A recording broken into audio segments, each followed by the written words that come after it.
Le réveil Skyrock PLM. Une opération Place Nette XXL à Marseille. Ce type d'opération qui a été lancé au dernier trimestre 2023 voit les forces de l'ordre mener des inspections ciblées dans des zones dites difficiles, notamment pour lutter contre les trafics de stupéfiants et d'armes. 700 policiers et gendarmes ont cette fois-ci été mobilisés dans la cité phocéenne et dans l'ensemble du département des Bouches-du-Rhône pendant plusieurs semaines. Des contrôles routiers sont aussi menés par 200 militaires gendarmes quotidiennement. En seulement 2 jours, 98 personnes ont été interpellées dans le cadre de l'opération de lutte intensive contre le trafic de drogue. Près de 9 kilos de cannabis et 339 grammes de cocaïne ont ainsi été récupérés.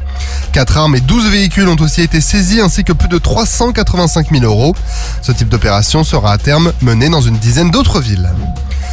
Des soldats du 2e régiment de parachutistes d'infanterie de marine ont été envoyés à l'île Maurice pour un échange de 2 semaines avec les forces armées dans la zone sud de l'océan Indien.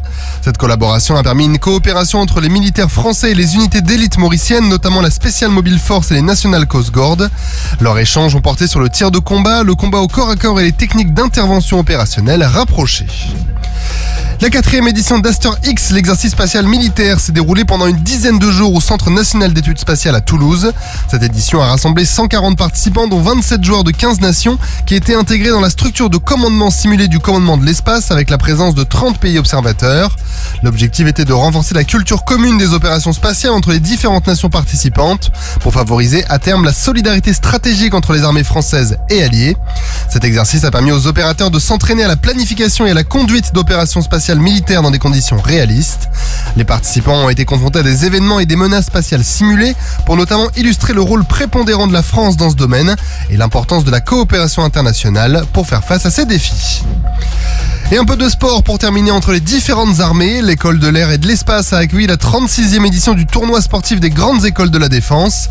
Cet événement s'est déroulé sur 4 sites différents, dont la base aérienne 701 de Salon de Provence et la marina du Roucablanc à Marseille.